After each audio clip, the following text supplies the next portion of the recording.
আজকে তোমার সুন্দর চেহারা আছে, কালকে নষ্ট হয়ে যাবে।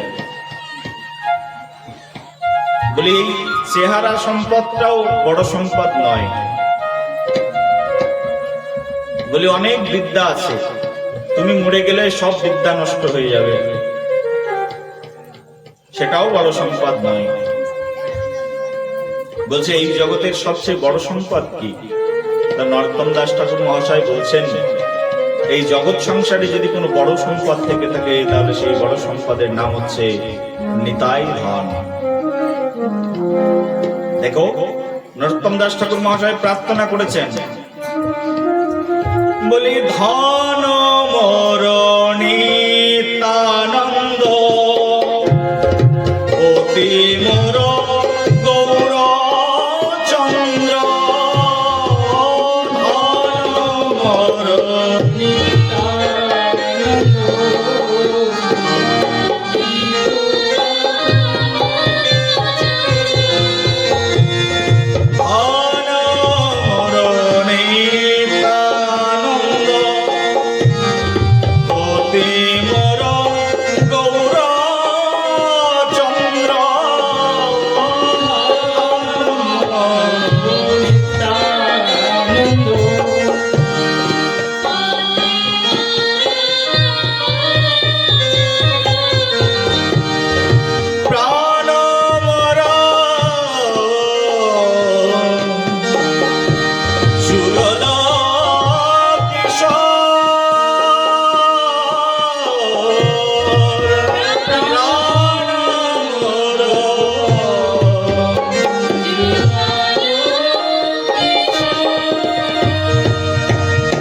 ভালো করে শুনুন, মন দিয়ে শুনুন, হৃদয় দিয়ে ধারণ করুন। প্রেম ভক্তির মহাজন নরোত্তম দাস ঠাকুর বলছেন কি? বলছেন ধন মোর, আমার যে ধন সেই ধন হচ্ছে ধন মোর নিত্যানন্দ। নিতাই হচ্ছে আমার ধন, আর আমার পতিকে বলছে পতি মোর গৌরচন্দ্র। পতিকে বলছে গৌরচন্দ্র, গৌর হচ্ছে আমার স্বামী। এই যে গৌর কথা আমরা কীর্তন করছি, গৌর কি বলছে? গৌর প্রত্যেকের স্বামী। আর ধন যদি ধন থেকে থাকে সেই ধনের নাম হচ্ছে নিতাই ধন। বলি যার নিতাই নেই তার এই জগতে কিছুই নেই। নিতাইয়ের প্রকৃত স্বরূপ হচ্ছে নিত্যানন্দ। বাবা বলুন নিতাইয়ের স্বরূপ কি? বলুন মুখ দিয়ে। নিত্যানন্দ। এই নিত্যানন্দ মানে কি? হচ্ছে নিত্যানন্দ মানে নিত্য আনন্দ। যদি সংসার করছি কিন্তু সংসারের মধ্যে আনন্দ নেই, তাহলে সংসার করে কোনো লাভ আছে? সংসার সবাই ছেড়েই দেবেন। অনেকে ছেড়ে দিতে পারেন না, কারণ মায়া জড়িয়ে যায়। কিন্তু সংসারের মধ্যে যদি আনন্দ না পায়, সারা জীবনটা দুঃখে দুঃখে জ্বলতে জ্বলতে তাকে সংসার করে যাতনা নিয়েই মৃত্যুবরণ করতে হয়। আর এই সংসারের মধ্যে সেই জন্য আনন্দ চায়। বলে এই আনন্দ কে দেন? সংসারের মধ্যে, এই জগৎ সংসারের মধ্যে একমাত্র আনন্দ দেওয়ার মালিক যিনি, তার নাম হচ্ছে নিত্যানন্দ। বলছে দেখুন আপনারা এখানে যারা আছেন না, আপনারাও সংসার করেন, আর আমাদের যারা ভক্তরা আছে না, তারাও সংসার করে। কিন্তু ভক্তরা যখন সংসার করে, তাদের সংসারটা হচ্ছে আনন্দময় সংসার। দেখেন, আমাদের এখানে দুইজন শিষ্যা আছে, এরা কলকাতা থেকে এসেছেন। এরা স্বামী স্ত্রী এসেছেন। এই যে মৃদঙ্গ বাজাচ্ছেন, আমার সঙ্গে তবলা বাজাচ্ছেন, উনি কলকাতার একজন নামকরা মৃদঙ্গ আর্টিস্ট। বহু ছাত্র ছাত্রী আছে, সব ওনার কাছে তবলা শিখতে আসে। এই যে ওনার স্ত্রী এসছেন। এই যে আরেকজন মাতাজি এসছেন আমাদের সঙ্গে, উনি একজন স্কুলের শিক্ষিকা, ইংলিশ মিডিয়াম স্কুলে বাচ্চাদেরকে পড়ান। এই যে ওনার ছেলে এসছে, ভক্ত। ভগবানকে নিয়ে সংসার, সংসার দুটো, একটা হচ্ছে অসুরের সংসার আর একটা হচ্ছে কৃষ্ণের সংসার। বলি, যে সংসারে কৃষ্ণ আছে সেই সংসারের নাম কৃষ্ণের সংসার। এই যে আমাদের ভক্তরা যে সংসার করছে, এই সংসারের নাম হচ্ছে কৃষ্ণের সংসার। এবার আপনারা চিন্তা করুন, আপনারা কাকে নিয়ে সংসার করছেন। আমি মুখ দিয়ে বলছি না, চিন্তা করে নিন। সংসার যদি দুটো হয়, একটা কৃষ্ণের সংসার আর একটা অসুরের সংসার। অসুরের সংসারকে কোনো কোনো ভাবুক কবির আবার বলছে মায়ার সংসারও বটে। কৃষ্ণের সংসার কাকে বলে? যে সংসারের মালিক কৃষ্ণ, তাকে বলে কৃষ্ণের সংসার। আর যে সংসারের মালিক আমি নিজে, যে সংসারের মালিক মায়া দেবী, সেটাকে বলে মায়ার সংসার। আবার অনেক স্ত্রীরা আছে, অনেক স্বামীরা আছে, তারা বলতেই পারে না যে আমার সংসারের মালিক কে। স্বামী মনে করে আমি মালিক, আবার স্ত্রী মনে করে আমি মালিক। স্বামী মনে করে যে আমার কথা শুনে আমার বউ চলে, আর বউ মনে করে আমার কথা শুনে আমার স্বামী চলে। বলো রাধে রাধে। আমাদের কলকাতাতে তো এরকম অ্যাভেলেবেল দেখা যায়। আমি তো জানি না আপনাদের সঙ্গে মিশিনি, আপনাদের এখানে এরকম আছে কিনা। স্ত্রীরা বলে, আরে আমার স্বামীকে আমি যা বলবো তাই শুনবে, না হলে একেবারে ডিভোর্স পেপার রেডি করা আছে, যাবো উকিলের কাছে জমা দিয়ে চলে যাবো আমার কথা যদি না শুনে। মালিক কে তাহলে? স্ত্রী মালিক। আর কেউ মনে করে, স্বামী মনে করে আমি বড় মালিক। দুইজনের মধ্যে সব সময় কিছু না কিছু ঝগড়া। এটা হচ্ছে মায়ার সংসার বা অসুরের সংসার। আবার এমনও সংসার আছে যে সংসারের মালিক কৃষ্ণ, যে সংসারের মালিক গৌরাঙ্গ। প্রতিদিন সকাল হলেই আগে কৃষ্ণের জন্য স্নান করে কৃষ্ণকে আরতি করে জাগানো, রান্নাটা করে আগে ভগবানকে খেতে দিতে হবে, কৃষ্ণকে খেতে দিতে হবে। কার জন্য রান্না করছো? না না না, আমার ঘরে গোপাল আছে, গোপালের জন্য রান্না করছি। কার জন্য রান্না করছো? আমার ঘরে কৃষ্ণ আছে, তার জন্য রান্না করছি। এই যে সংসার, এটাকে বলে কৃষ্ণের সংসার। ভগবানের জন্য রান্না করছি, ভগবানকে দুপুর বেলার মধ্যে খেতে দিতেই হবে। এই সংসারকে কৃষ্ণের সংসার বলে, কারণ মালিক কৃষ্ণ আর আমি তার চাকর, আমি তার দাস।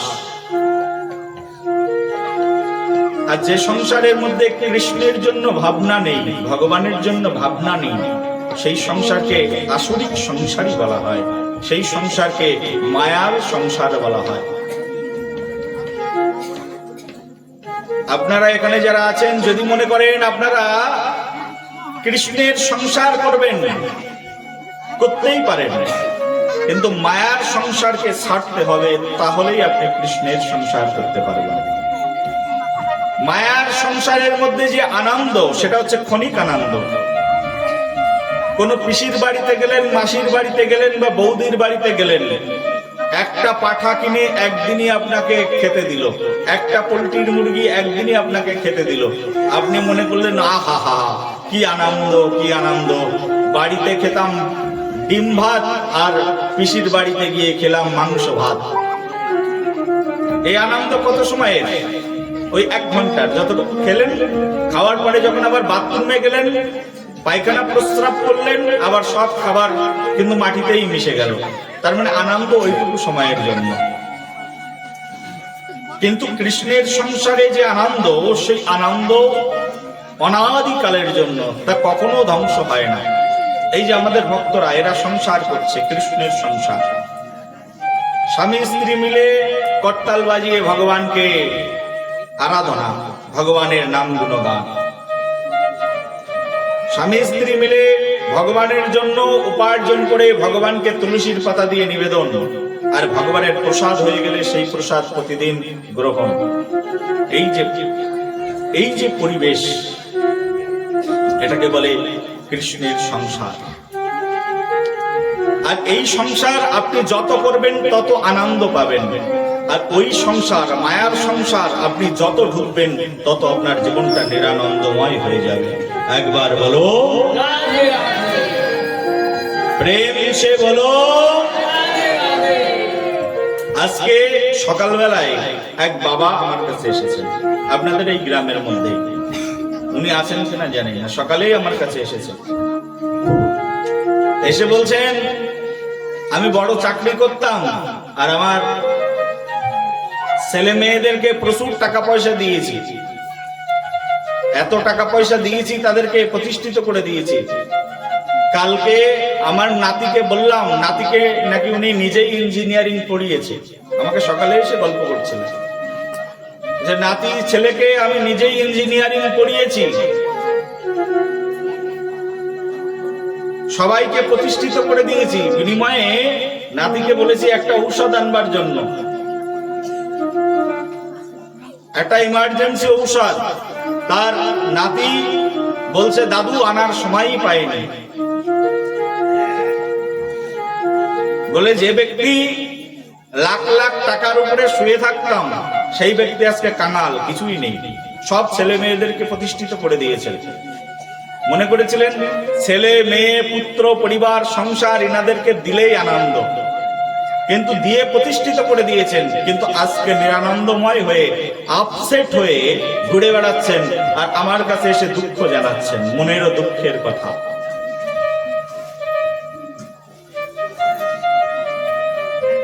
সেই জন্য এই সংসারে আপনি যাই করুন না কেন, কখনো কোনোদিনের জন্য এই সংসারে সুখ পাওয়া যায় না। কারোর জন্য করে সুখ পাবেন না। এই সংসারে, এই মায়ার সংসারে, এই আসরিক সংসারে আপনি যতই সেবা করুন না কেন, আপনার সেবার কথা এই জগতে কেউ মনে রাখবে না। আমাদের বাংলায় একটা কথা আছে, কাজের বেলায় কাজী, আর কাজ ফুরালেই বাজি। যতক্ষণ আপনি ধন দৌলত দিতে পারবেন, ততক্ষণ স্ত্রী পরিজন আপনার। যেদিন আপনি আর দিতে পারবেন না, পরিশ্রম করতে পারবেন না, অসুস্থ হয়ে বেডের মধ্যে পড়ে থাকবেন, আর একই বেডের মধ্যে পায়খানা প্রস্রাব করবেন, সেদিন দেখতে পারবেন নিজের স্ত্রীর ব্যবহার আসল রূপ। সেদিন বুঝতে পারবেন নিজের পুত্রবধূর আসল রূপ। সেদিন বুঝতে পারবেন নিজের প্রিয় পুত্রের আসল রূপ, যাকে আপনি প্রিয় পুত্র মনে করেছিলেন, যার জন্য এত কিছু করেছিলেন, তার আসল রূপ দেখতে পাবেন। আমি ওই বাবুকে বললাম, আপনি এত টাকা ইনকাম করেছেন, আপনার মনে হয়নি একটা ভাগবত অনুষ্ঠান দেব বাড়িতে? বলছে, আমি তো সঙ্গই পাইনি, আমার মাথা বিভ্রান্ত ছিল, আমি বুঝতেই পারি না। বলে, এত টাকা ইনকাম করেছেন, লাভটা কি হলো? যাদেরকে খাইয়েছেন তারাই আজকে আপনাকে পথের ভিখারি বানিয়ে দিয়েছে। অর্থ থাকলে ভাগবত অনুষ্ঠান করা উচিত, বৈষ্ণব সেবা করা উচিত। অর্থ যদি থাকে, আপনার মন তৈরি করা উচিত। গ্রামের মধ্যে একটা হাসপাতাল বানানো উচিত, যেখানে মানুষ এসে সেবা গ্রহণ করতে পারে। অর্থ আছে তাহলে গ্রামের মধ্যে একটা গুরুকুল তৈরি করা উচিত, যেখানে এসে মানুষ ধর্ম শিক্ষা গ্রহণ করতে পারবে। একজন বেদাজ্ঞ বিশেষজ্ঞ পণ্ডিতকে মন্দিরের মধ্যে রাখা উচিত, যাতে করে বাচ্চারা এসে সেখান থেকে শিখতে পারে। কিন্তু অর্থটা যদি অনর্থের মূল হয়ে যায়, তাহলে তো জীবন শেষ। সেই জন্য শুধু ভক্তগণ, সংসার যদি করতে হয় কৃষ্ণের সংসার করুন। আর এই কৃষ্ণের সংসারে সবচেয়ে বড় ধন যেটি, সেই ধনের নাম হচ্ছে নিত্যানন্দ ধন। এই নিতাই যদি না থাকে তাহলে সেই সংসারে কোনো উন্নতি নেই, তার মানে সবসময় দুঃখ। আর যে সংসারে মানুষ নিতাইয়ের চরণ ধরে আছে সেই সংসার সবসময় আনন্দময় সংসার। এই কারণেই আমাদের এই প্রেম ভক্তির মহাজন নরোত্তম দাস ঠাকুর মহাশয় তিনি তার গীতির মধ্যে কীর্তন করে বলছেন, ধন মোর নিত্যানন্দ পতি মোর গৌর চন্দ্র, নিত্যানন্দ পতি মোর গৌরচন্দ্র, আমার প্রাণ মোর যুগল কিশোর, প্রাণ মোর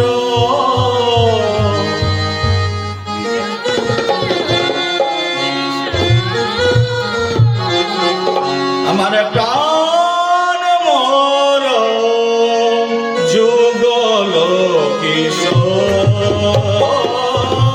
প্রাণ মোর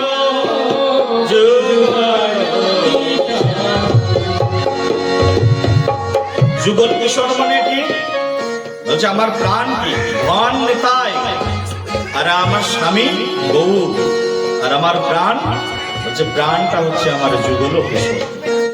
যুগল কিশোর কি বলি, যুগলে যাকে দর্শন করা যায়, হাতে বাঁশি নিয়ে দাঁড়িয়ে আছেন, আর তার পাশে দাঁড়িয়ে আছেন স্বয়ং শ্রী রাধা রানী। এই দুইজনকে একসঙ্গে বলা হয় যুগল। দেখবেন ভালো করে, এই জগতে আপনার বয়স হয়ে যাচ্ছে, আপনার ঠাকুরদার বয়স হয়ে গেছে, আপনার পুত্র সন্তান পুত্রী তাদেরও বয়স হয়ে গেছে, কিন্তু আপনার বাড়ির গোপালটা যেমন এনেছিলেন তার বয়স কিন্তু তেমনই আছে। কৃষ্ণের কখনো বয়স বাড়ে না, সবসময় তিনি কিশোর। এখান থেকে 500 বছর আগেও কিশোর ছিলেন, 5000 বছর আগেও কিশোর ছিলেন, 5 লক্ষ বছর আগেও কিশোর ছিলেন, এখান থেকে 5 কোটি বছর পরেও তিনি কিশোর থাকবেন। সেই জন্য কৃষ্ণের আর এক নাম হচ্ছে যুগল কিশোর। আচার্যপাদ সেই জন্য বলছেন, ধন মোর নিত্যানন্দ পতি মোর গৌরচন্দ্র, ধন মোর নিত্যানন্দ পতি মোর গৌরচন্দ্র, প্রাণ মোর যুগল কিশোর, প্রাণ মোর যুগল কিশোর। আহা, বলছে প্রাণ আমার, আমার প্রাণ হচ্ছে যুগল কিশোর, আমার ধন হচ্ছে নিতাই ধন। সেই জন্য শুধু ভক্তগণ, এই গৌড়ের কথা না, এই গৌর চরিত্র, যে চরিত্র আমরা শুরু করেছি, সত্যি খুব খুব অল্প সময়, এই 3 দিনের মধ্যে এই গৌরাঙ্গের কথা, এই গৌরের গুণ কীর্তন করে শেষ করা যায় না। খুবই নগণ্য সময় এই 3 দিনে গৌর চরিত্র বর্ণনা, কিন্তু তথাপিও এই পুত পবিত্র কার্তিক মাসে, দামোদর মাসে আমরা কিঞ্চিত গৌরের গুণকীর্তন করবার জন্য প্রয়াসী হয়েছি। যতটুকু গৌরাঙ্গ আমাদেরকে দিয়ে করাচ্ছেন ততটুকু আমরা এই গৌড়ের অপ্রাকৃত অমীয় চরিত কথা শ্রবণ করছি। শুধু ভক্তগণ, আপনাদের জন্য একটি বিশেষ বার্তা, আজকের শেষের দিন অনেক কথা বলার ইচ্ছা, কিন্তু সব কথা বলা হয় না আর সব কথা বলা যায় না।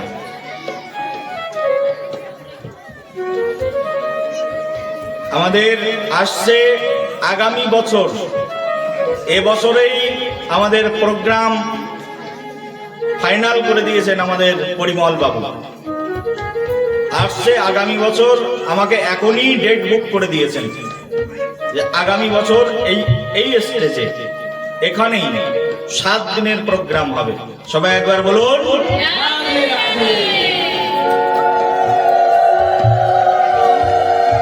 এখানে পরবর্তী বছরে 7 দিনের প্রোগ্রাম হবে।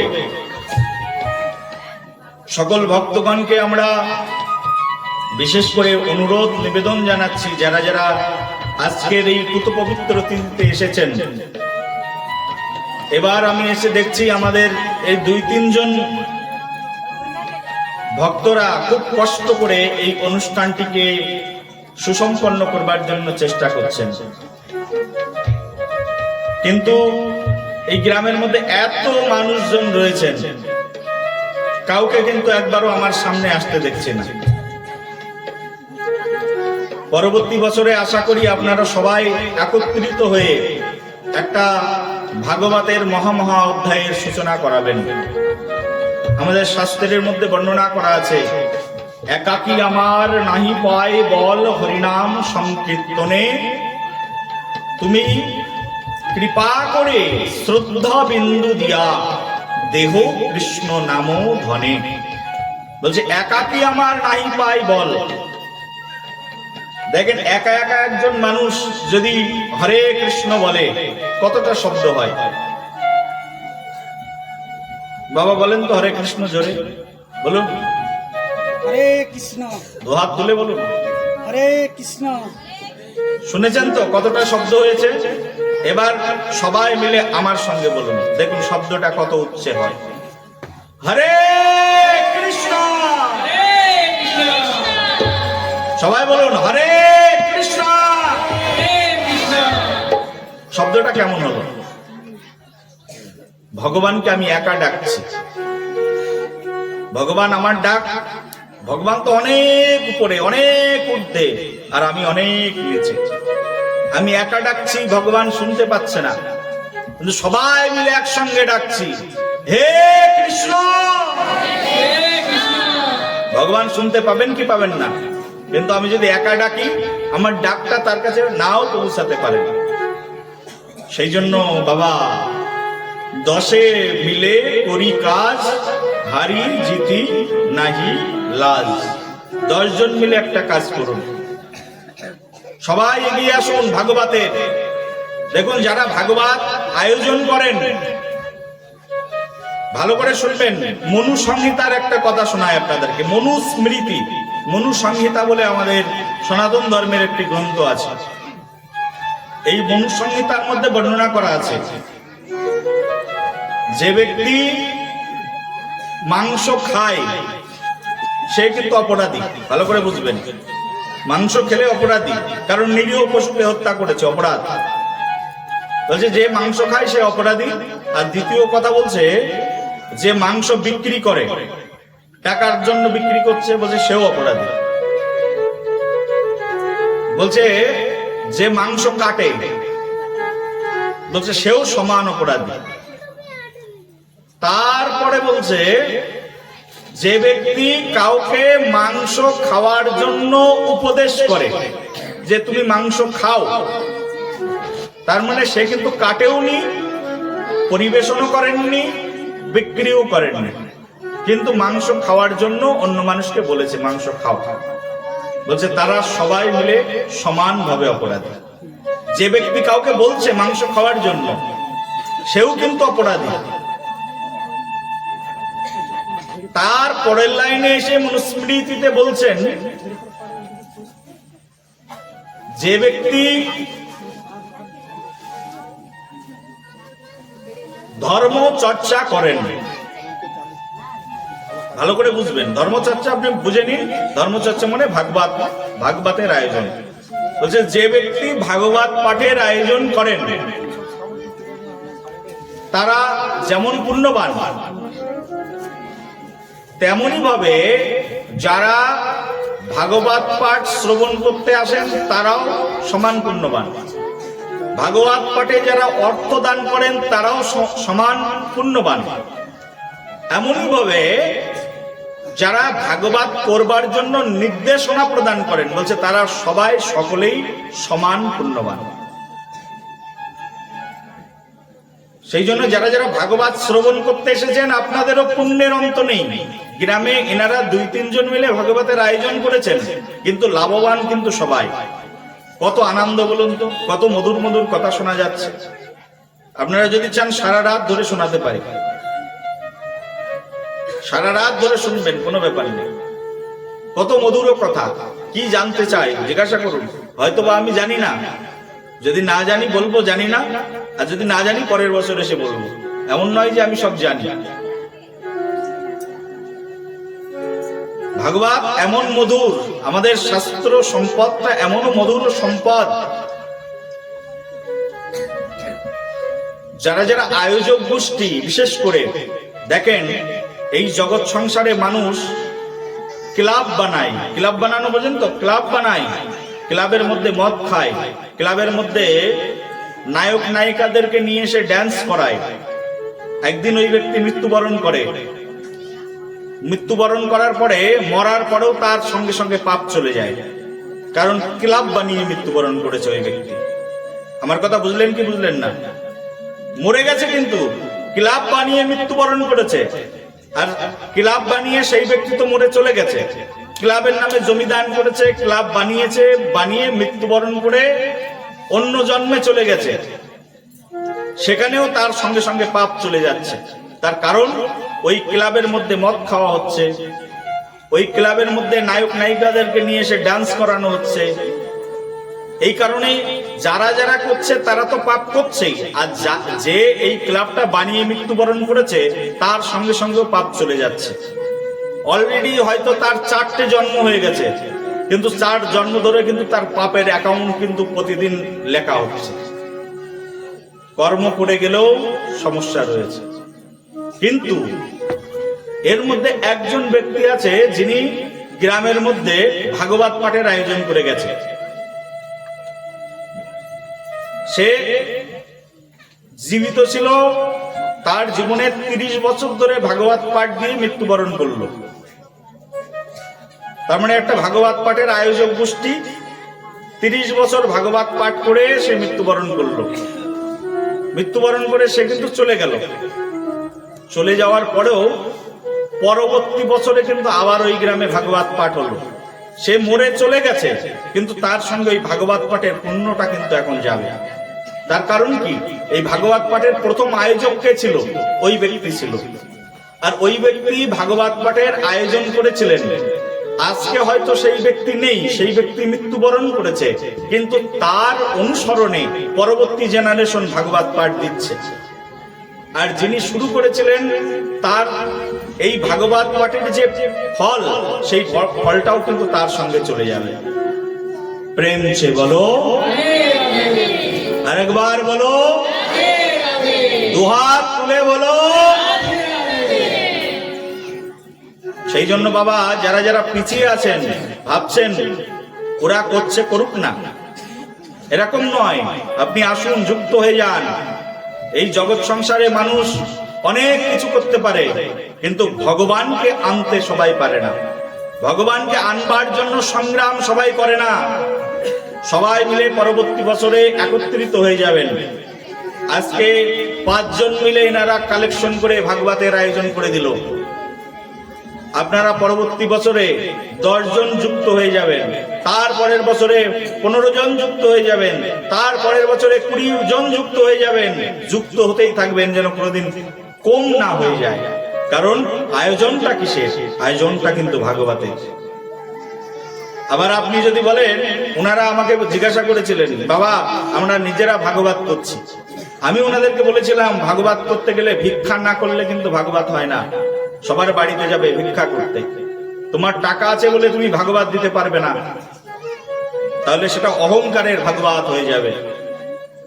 টাকা থাকলেই ভাগবত দেওয়া যায় না। অনেক বাবুদের হয়তো পকেটে অনেক টাকা আছে, ওই মহারাজকে কিনে নিয়ে আসবো, প্লেনে হেলিকপ্টারে চড়িয়ে নিয়ে আসবো আমার গ্রামে, এনে ভাগবত দেব, বলে এটা অহংকার প্রতিষ্ঠিত হয়ে যাবে, ভাগবত হবে না। বলো একবার। ভাগবত দেওয়ার জন্য, ভাগবতের আয়োজন করবার জন্য হৃদয়টা আগে সরল করতে হবে, হৃদয়টা স্বচ্ছ করতে হবে, ভিখারি হতে হবে নিজেকে, কৃষ্ণের দরবারের ভিখারি, ভক্তের দরবারের ভিখারি। এই জন্যই ভগবান গৌরচন্দ্র বলছেন, দিনের ওদিকে দয়া করেন ভগবান, ইহা হেরি কুলীন ধনীর বড় অভিমান। ভগবান কাকে কৃপা করেন? বলছে ভগবান একমাত্র কৃপা করেন দিন। দিন মানে কি? বলে যার কিছু নেই, ভিখারি, ভগবান তাকে বেশি করে কৃপা করেন। দিনের অধিক দয়া করেন ভগবান, অধিক দয়া তার মানে বেশি দয়া করেন। তাই দেখে কুলীন ধনী মনে করে, রে ওর বাড়ি কিছুই নেই, মহারাজ দেখো ওর বাড়িতে ঠেলে উঠল, আর আমার বাড়ি এত টাকা পয়সা, এত ধন দৌলত, খাওয়ার লোক নেই, মহারাজ তো আমার বাড়িতে আসতে পারত। বলি মহারাজ টাকা পয়সার ভিকা নয়, মহারাজ যেমন টাকা পয়সার ভোকা নয়, ভগবানও টাকা পয়সার ভোকা নয়, ভগবান একমাত্র ভক্তির ভোকা। আপনারা আমাকে ডেকেছেন, আমি আপনাদের আজ্ঞাবাহী চাকরের মতো আপনাদের কাছে চলে এসেছি। একটাই উদ্দেশ্য, যদি আপনাদের হৃদয়ে সামান্যতম পরিবর্তন আসে, ভগবানের কৃপা সামান্যতম যদি জাগরিত হয়ে যায়, পরবর্তী বছরও আসবার প্রতিশ্রুতি দিয়েছি। কারণ আমার বিশ্বাস, এই ভাগবত শ্রবণ করার পরে আপনাদের হৃদয়ে একটু হলেও পরিবর্তন হবে, সবাই যুক্ত হয়ে যাবেন ভাগবত দেওয়ার জন্য। পরবর্তী বছরে যখন আসবো, এখানে 108 জন স্ত্রীকে নিয়ে কলস যাত্রা করা হবে। সবাই কলস কিনে রাখবেন এই বছরে, যার বাড়িতে কলস নেই। 108 জন সধবা স্ত্রীরা একসঙ্গে যাবেন আমার সঙ্গে, কলস যাত্রা হবে। কলস যাত্রা করে এখানে গঙ্গা জলকে নিয়ে আসা হবে আহ্বান করে, আর এখানে ঘট বসানো হবে, প্রত্যেকটা ঘটের উপরে পুজো করা হবে, অধিবাস করা হবে, পুজো করা হবে, অর্চন করা হবে। সেই ঘটের জল 7 দিন ধরে ভাগবত শ্রবণ করবেন, আর 7 দিনের মধ্যে মাছ মাংস পেঁয়াজ রসুন কিছুই খাবেন না। গ্রামটা একেবারে বৃন্দাবনে পরিণত হয়ে যাবে, বৈকুণ্ঠে পরিণত হয়ে যাবে। সবাই মিলে ভাগবতের অর্চন করবেন। এখানে এই জল নিয়ে বাড়িতে প্রত্যেকের ঘরে ঘরে ছিটিয়ে দেবেন, ঘরের যত অমঙ্গল সব অমঙ্গল দূর হয়ে যাবে। এই জলের নাম হচ্ছে শান্তি যজ্ঞের জল। সবাই একবার বলো প্রেম সে বলো। পরবর্তী বছরে আমাদের এই ধরনের কার্যক্রম হবে। সব মায়েদেরকে বাবাদেরকে বলছি, সবাই আপনারা যুক্ত হয়ে যান এখন। সেই জন্য হৃদয়টাকে তৈরি করুন, হৃদয়ের মধ্যে ভাবুন যে মহারাজ বলেছিলেন যে আমাদের এই পৃথিবীর সবচেয়ে বড় ধন হচ্ছে নিতাই ধন। আমাদের এই জগতের সবচেয়ে বড় সম্পদ নিতাই। আর আমাদের এই জগতের যদি কারোর প্রকৃত স্বামী থেকে থাকে, সেই স্বামী তার নাম হচ্ছে গৌরাঙ্গ। আমরা কার দাস? আমরা হচ্ছে গৌরাঙ্গের দাস। চৈতন্য চরিতামৃতে রসিক শেখর কৃষ্ণদাস কবিরাজ গোস্বামী পাদ লিখেছেন, আমি গৌরাঙ্গের দাস, মুই গৌরাঙ্গের দাস। আমি কার দাস? বলছে গৌরাঙ্গের দাস, মুই গৌরাঙ্গের দাস। তার দাসের দাস মুই, তার দাসের দাস। কবিরাজ গোস্বামী পাদ বলছেন আমি গৌরাঙ্গের দাস, কারণ গৌরী হচ্ছে আমাদের একমাত্র স্বামী, সেই গৌর স্বামীর দাস। গৌরাঙ্গের দাস মুই, গৌরাঙ্গের দাস, তার দাসের দাস মুই, তার দাসের দাস। আর এই জগতে যারা গৌরাঙ্গের সেবা করে, কৃষ্ণের সেবা করে, তার চাকরের চাকর আমি। এই হচ্ছে আমার পরিচয়। শুধু ভক্তগণ, সেই জন্য গৌড়ের চেয়ে বড় এই জগতে আর কেউ নেই। যদি চাকরগিরি করতে হয়, গোলামি যদি করতে হয়, কৃষ্ণ গৌরাঙ্গের গোলামি করুন, জীবন ধন্য হয়ে যাবে। চাকর যদি হতে হয়, তার চাকর হন যিনি অনন্ত কোটি বিশ্ব ব্রহ্মাণ্ডের মালিক। আপনি গর্ব করে বলবেন, আমি কার চাকর জানো? আমি কৃষ্ণের চাকর। যারা কৃষ্ণ ভক্ত তাদের মনে সবচেয়ে বড় গর্ব কি জানেন তো? এই যে আমার মনে বড় গর্ব, এই আমি তোমার চাকর নই গো, আমি এই জগতে অন্য কারোর চাকর নই, আমি এই জগতে ভগবান শ্রীকৃষ্ণের চাকর।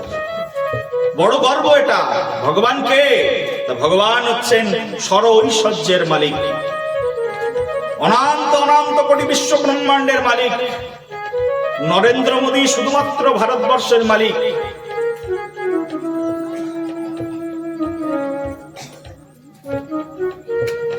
কিন্তু আমার প্রভু শ্রীকৃষ্ণ শুধু ভারতবর্ষের মালিক নয়, তিনি অনন্ত কোটি পৃথিবীর মালিক। একটা দুটো পৃথিবী নয়, বলছে অনন্ত পৃথিবী। শাস্ত্রের মধ্যে লেখা আছে, ব্রহ্মবৈবর্ত পুরাণ বলে আমাদের একটা গ্রন্থ আছে। পড়ুন আর না পড়ুন, নাম তো শুনুন। এই ব্রহ্মবৈবর্ত পুরাণের মধ্যে বর্ণনা করা আছে, ভগবান শ্রীকৃষ্ণ বিষ্ণু রূপ ধারণ করে তিনি এক কারণ সমুদ্রের উপরে শুয়ে রয়েছেন, আর তার দেহের লোমকূপের উপরে এক একটা পৃথিবী ভেসে রয়েছে। এই আমরা যে পৃথিবীর মধ্যে বাস করছি, এইরকম কোটি কোটি পৃথিবী ভগবান শ্রীকৃষ্ণের এক একটা লোমকূপের উপরে ভেসে রয়েছে, ভগবান শ্রী বিষ্ণুর এক একটা লোমকূপের উপরে ভেসে রয়েছে। তাহলে কত কত কোটি কোটি পৃথিবী আছে চিন্তা করুন। আবার সেই ছোট্ট ছোট্ট পৃথিবীর মধ্যে ভগবান আরো ছোট্ট করে মানব রূপ ধারণ করে সেই পৃথিবীর মধ্যে আবার প্রবেশ করেন। তখন তার নাম হয়ে যায় কৃষ্ণ, তখন তার নাম হয়ে যায় নারায়ণ, তখন তার নাম হয়ে যায় নরসিংহদেব, তখন তার নাম হয়ে যায় কুর্ম অবতার, তখন তার নাম হয়ে যায় বরাহ অবতার। এরকম বিভিন্ন নাম হয়ে যায় ভগবানের। ভগবানকে চিন্তাও করা যায় না। বেদ বলছে, বেদ বলছে তিনি অনাদি অব্যয় শাশ্বত পুরুষ।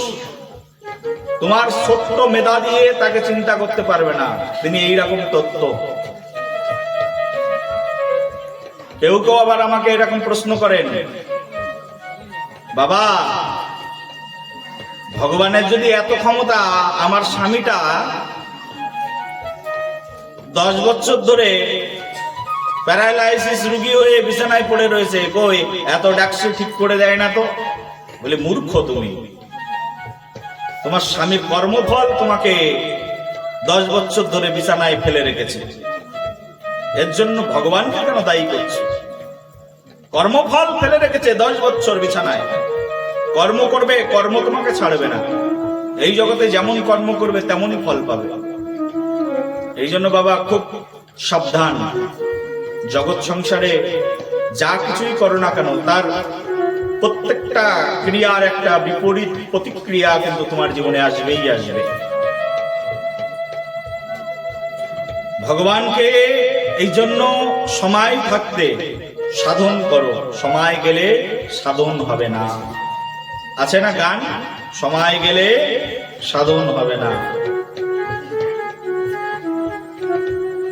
শ্রী ভগবান গৌরচন্দ্রের চরণে আসুন আমরা সবাই মিলে আত্মসমর্পণ করি, আর একবার সবাই হাতে তালি দিয়ে গৌড়ের গুণকীর্তন করি, আর একবার গৌর ভগবানের কথা মুখ দিয়ে বলি। মুখ কেন পেয়েছি? গতদিন বলেছিলাম না, মুখ পেয়েছি ভগবানের নাম বলবার জন্য। যাদের হাত আছে একবার হাতে তালি দিয়ে। হাত আছে? সবাই মিলে হাতে তালি দিয়ে। হ্যাঁ,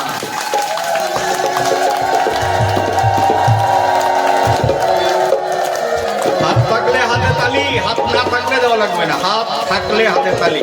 হাতে তালি কেন দেবেন? এই যে হাতে তালি সবাই দিন, বাবারা সবাই সবাই, এভরিওয়ান প্লিজ, সবাই হাতে তালি। এই যে মায়েরা যারা পিছনে বসে আছো, কি হয়েছে তোমাদের হাতে? একেবারে ছোট জগন্নাথের মতো বসে থেকো না। হাত তো পেয়েছি তার সেবা করবার জন্য। ভাগবতে এসে বলবো না, ভাগবতে এসে হাতে তালি দেবো না, তো দেবো কোথায়? হ্যাঁ, আর কোন জায়গা আছে? ভালো করে শোনো, কেউ যদি হাতে তালি দিয়ে ভগবানের নাম কীর্তন করে, যে তালি বলে করো তালি, করে তালি, এর নাম হচ্ছে করো তালি। করতালি দিয়ে কেউ যদি হাতে তালি দিয়ে কীর্তন করে, জ্যোতিষীর কাছে হাত দেখাবে, জ্যোতিষী তোমার হাত দেখে বলবেন তোমার শনির দোষ আছে, বলবে তোমার রাহুর দোষ আছে। জ্যোতিষী এর জন্য তোমার কাছে, আমাদের কলকাতার জ্যোতিষী কমসে কম 2000 টাকা নেবে তোমার কাছ থেকে। শুধু ওইটুকু বলে দেবে তোমার শনির দোষ আছে, রাহুর দোষ আছে, এটা সমস্যা সেটা সমস্যা বলে 2000 টাকা দিয়ে নিয়ে তোমাকে একটা প্রেসক্রিপশন লিখে দেবে। আর সেখানে বলবে যাও 1 লাখ টাকা দিয়ে পাথর পড়ো, পাথর পড়লে তোমার এই দোষ কাটবে। কিন্তু মহাপ্রভু বলছেন 10-5 মিলে নিজ দ্বারেতে বসিয়া কীর্তন করো সবে হাতে তালি দিয়া। স্বয়ং ভগবান গৌর হরির কথা। 10 জন 5 জন বাড়ির দরজার সামনে বসে হাতে তালি দিয়ে কীর্তন করো। করলে কি হবে? হাতে তালি দিয়ে কীর্তন করলে বলে হাতের যত খারাপ রেখা আছে সব রেখা ভালো হয়ে যাবে। জ্যোতিষীর দেওয়া ওই পাথর পড়ারও আর প্রয়োজন হবে না। বলো একবার প্রেম সে বলো। সেই জন্য হাতে তালি দিয়ে সবাই মিলে, হাত পেয়েছি তো তার নামে তালি দেওয়ার জন্য। সচিন টেন্ডুলকারের সেঞ্চুরি দেখে তো হাতে কত তালি দিয়েছি, কোনো লাভ হয়নি। লতা মঙ্গেশকরের গান শুনে কত হাতে তালি দিয়েছি, কোনো লাভ হয়নি। এখন কৃষ্ণ নামে হাতে তালি দাও, ভগবান তোমার সকল মনোবাঞ্ছা পূর্ণ করে দেবে। বলো রাধে রাধে। হাতে তালি দিয়ে সবাই মিলে, যারা মায়েরা বাবারা আছে, কেউ কৃপণতা করো না। এখানে কৃপণতা করলে ভগবান ওখানে কৃপণতা করে দেবেন তোমার। সবাই হাতে তালি দিয়ে আমার সঙ্গে সঙ্গে, তোরা প্রেম নিবি আয় বদন হরে, বল রে হরি নাম।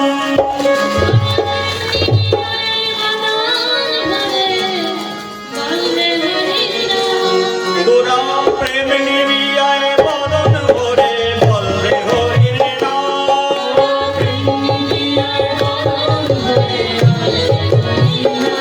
মুখে কি বললে? কি বললে মুখে? হরি নাম। তোরা প্রেম নিবি আয় বদন হরে, বল রে হরি নাম। সবাই হাতে তালি দিয়ে।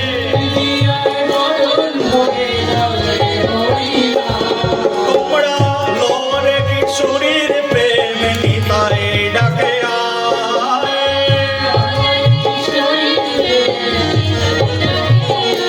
তোমরা লোরে কিশোরীর প্রেম নিতাই ডাকে আয়। সবাই হাতে তালি দিয়ে।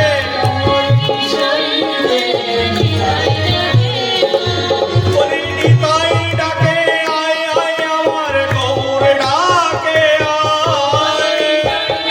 হাতে তালি দিয়ে। বলি নিতাই ডাকে আয়, আয় আমার গৌর ডাকে আয়।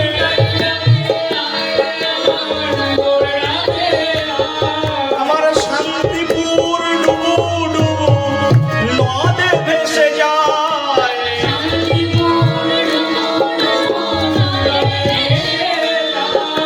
শান্তিপুর গেছো গো? শান্তিপুর যদি একবার নবদ্বীপে যাবে, একবার হলেও শান্তিপুর যাবে। এই শান্তিপুরে গৌর আনা ঠাকুর,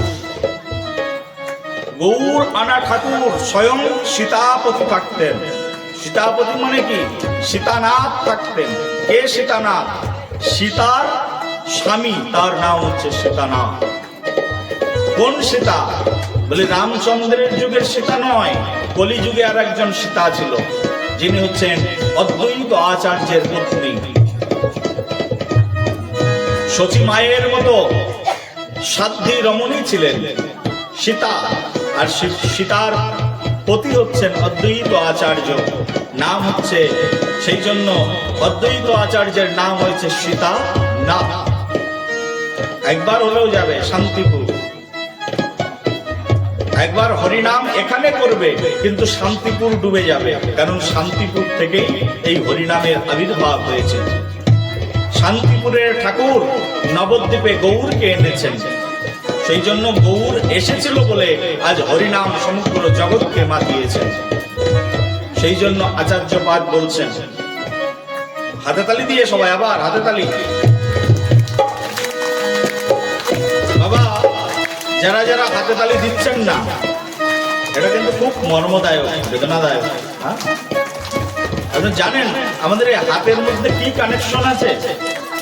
আমাদের সায়েন্স বোঝেন, যদি কেউ সায়েন্স বোঝেন ভালো করে শুনুন, আর যদি না বোঝেন তাও শুনুন। আমাদের মেডিকেল সায়েন্স বলছে আমাদের যতগুলো শিরা উপশিরা আছে, সবগুলো শিরা উপশিরার কানেকশন আমাদের এই হস্তের মধ্যে রয়েছে। দেহের প্রত্যেকটি অঙ্গ প্রত্যঙ্গ হাতের মাধ্যম দিয়ে নিয়ন্ত্রিত হয়। হাত এমন একটা সাবজেক্ট, এমন একটা পার্টস আমাদের দেহের, বডির, যে হাতের মাধ্যম দিয়ে সমগ্র দেহকে নিয়ন্ত্রিত করা যায়। এই দেখুন মায়েরা, ভালো করে শুনুন, মাথায় ব্যথা হচ্ছে, কোথায় বলুন, কোথায়? মাথায়। মাথায় ব্যথা হয় না, যন্ত্রণা হয়, মাথায় যন্ত্রণা হচ্ছে। এই যে আমাদের 5টা আঙ্গুল আছে না, 5টা আঙ্গুলে এই যে বিদ্যার পরের আঙ্গুল, এটাকে বলে তর্জনী। এই তর্জনী নিম্ন ভাগে আসুন, আর এখানে এসে টিপতে থাকুন। মেডিকেল সায়েন্স বলছে এখানে এসে টিপতে থাকুন, আপনার মাথার ব্যথা কমে যাবে, মাথার যন্ত্রণা কমে যাবে। প্র্যাকটিক্যাল দেখুন, যদি এখন কারণ মাথার ব্যথা হয়, এখানে টিপুন, টিপে দেখুন আপনার মাথা ব্যথা কমে যাবে। বলে কারোর পেটে রোগ আছে, উদরে রোগ আছে, একদম অনামিকার নিম্ন ভাগে এখানে এসে টিপতে থাকুন, আপনার উদরের রোগ, উদর পীড়া কমে যাবে। প্রতিদিন যদি করেন এক্সারসাইজ, এটাকে বলে আকুপ্রেশিং। আমাদের শরীরের প্রত্যেকটা অঙ্গ প্রত্যঙ্গের সঙ্গে আমাদের বডির প্রত্যেকটি ফাংশন আমাদের হস্তের সঙ্গে যুক্ত রয়েছে। আর জ্যোতিষী হাত দেখেই আপনার ভূত ও ভবিষ্যৎ বলে দেয়। হাতের মধ্যে এত কিছু আছে। হাতটাকে ছোট জগন্নাথের মতো একেবারে এরকম রেখে দেবেন না। এই ভাগবতী হচ্ছে একটি জায়গা যেখানে সে ভাগ্যকে বিকাশিত করা যায়, আর যেখানে সে ভাগ্যকে মেরে ফেলা যায়। এখানে এসে যদি আপনি ভাগ্যকে বিকাশিত না করেন, প্রকাশিত না করেন, তাহলে ভাগ্য স্তিমিত হয়ে যাবে। ভাগবতে আসলে অ্যাটলিস্ট রাধে রাধে তো বলতেই হয়, আর ভাগবতে আসলে অন্তত হাতে তালি দিতে হয়। এতে আপনার ভাগ্যের চাকা খুলে যাবে, আপনার কল্যাণ হবে। বাবা, আমাকে ডেকে যখন নিয়ে এসেছেন, তো আপনাদের কল্যাণ করে যাওয়াই তো আমার কাজ। কিসের জন্য এসেছি? যদি আপনাদের কিছু না দিলাম, শুধু নিয়েই গেলাম, তাহলে লাভ হলো কি? আমি তো ঋণী থেকে যাব। সবাই মিলে হাতে তালি, সবাই মিলে হাতে তালি, সবাই। শান্তিপুর ডুবু ডুবু নদে ভেসে যায়,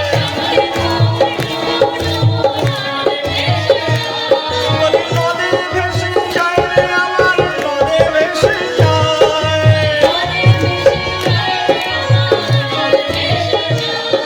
কিভাবে নদে ভেসে যায়? বলে হরিনাম এমন যে হরিনামের প্লাবনে শান্তিপুর ভেসে যাচ্ছে। কোন হরিনাম? বলো কোন হরিনাম? হাতে তালি দিয়ে আবার, হরে কৃষ্ণ কৃষ্ণ কৃষ্ণ হরে হরে, হরে রাম রাম রাম হরে হরে। সবাই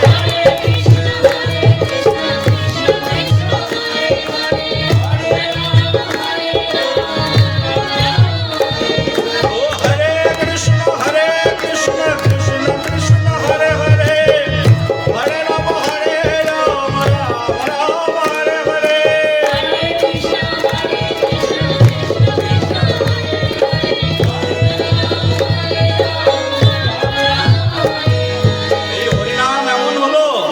বলছে কুল ভাঙিয়া ঢেউ আসিয়া লাগলো গৌরের গায়ে। বলে কুল ভাঙিয়া হরিনামের প্লাবন, হরিনামের ঢেউ উঠেছে, আর এমন ঢেউ উঠেছে বলি কুল ভাঙিয়া, বলো কুল ভাঙিয়া ঢেউ আসিয়া লাগলো গৌরের গায়ে।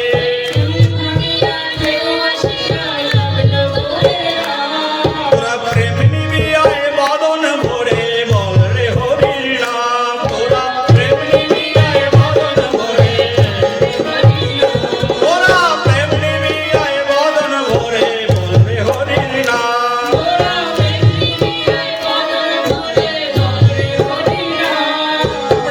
লৌর কিশোরীর প্রেম নিতাই ডাকে আয়, এই যে নিতাই বলি কি নেবে? কিশোরীর প্রেম। কিশোরী মানে কে? বলে রাধা রানীর প্রেম বিতরণ করছেন নিত্যানন্দ দাঁড়ে দাঁড়ে। তাই আচার্যপাদ বলছেন তোমরা লৌরে কিশোরীর প্রেম নিতাই ডাকে আয়, বলো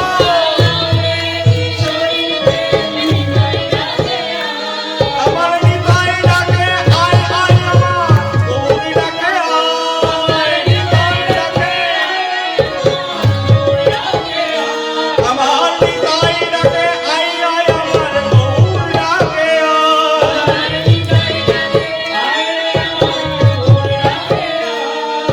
নিত্যানন্দ নিত্যানন্দ নিত্যানন্দ রাম, নিত্যানন্দ নিত্যানন্দ নিত্যানন্দ রাম, বলো নিত্যানন্দ নিত্যানন্দ নিত্যানন্দ রাম, নিত্যানন্দ নিত্যানন্দ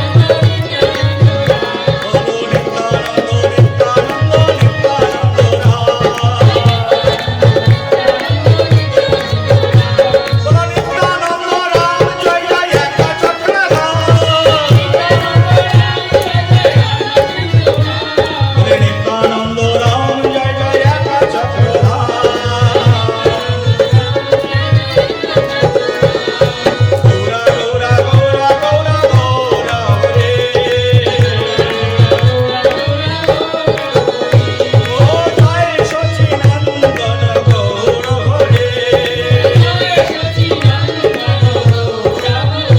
বলো জয় সচিনন্দন গৌর হরে।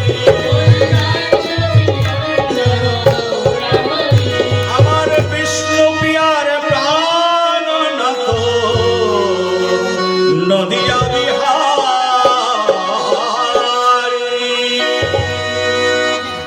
বলো বিষ্ণু পিয়ার প্রাণনাথ গৌরাঙ্গ ভক্ত